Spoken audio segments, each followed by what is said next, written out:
Already underway across the country, White Cane Week is being celebrated in a number of different ways. In our capital of Ottawa, Ontario, one such event is the 14th annual Canadian Vision Impaired Curling Championship. AMI Audio Live is broadcasting on location from the Ottawa Curling Club, and here to chat with me about it is host of The Pulse on AMI Audio, Dave Brown. It feels weird not saying AMI Ottawa presenter anymore. So I take it you missed me a little bit there, Anthony? I wouldn't say miss, Dave. Of course I did, buddy. But it's good to have you back on the TV side of things, even if it's just for a short little visit. But let's talk about this curling tournament, because you've been involved with it for a number of years now. I have been, Anthony. It was really an amazing experience the first time I got to cover it back in 2012. Just getting a chance to meet a few of the players. For a few years, I actually was at ice level, getting sound from the games, interviewing players after the games, and packaging it up and putting it onto AMI Audio. That was really, really cool.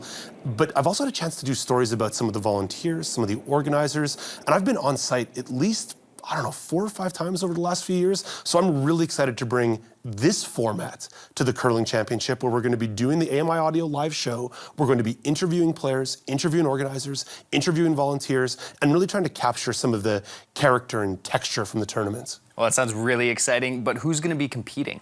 So there's 7 teams coming from all across the country, 2 teams from British Columbia. We also have some Ontario representation, Central Canada and Atlantic Canada as well. The level of play is really, really high, and the teams are made up of a number of different totally blind curlers and then low vision curlers who the game can be adapted for in a number of different ways. You set it up for me, so I'm going to ask, how has the game been adapted for the blind and low vision community? So it's pretty open-ended. There's a lot of different things that people will do. Sometimes it's about putting just a light on a pole at the end of the sheet so people can kind of get a sense of the orientation. For some of the totally blind players, they have guides who are literally describing what's going on in the house or what's going on, what kind of shot they need to make, the full layout of what's going on. And again, there's a lot of oral communication, but generally it's just very open-ended. They let people adapt the game in a way that works for them. That's really interesting. So why should people across Canada be excited about this event? Well, it's a national championship, so that's something you should always be excited about. 2, it's a great opportunity that brings a lot of people together in a really kind of celebratory way. During the event, there's fans, there's families. Again, I'm going to go back and mention the volunteers because they're such a critical part of the game. And again, the competition is just so good that it's exciting to be around.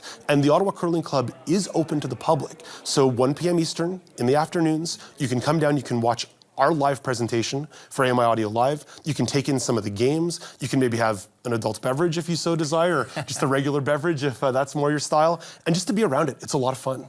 Now, if people aren't able to make it to the rink in Ottawa, how else can they experience this event? So they can listen to us on AMI Audio on your TV station.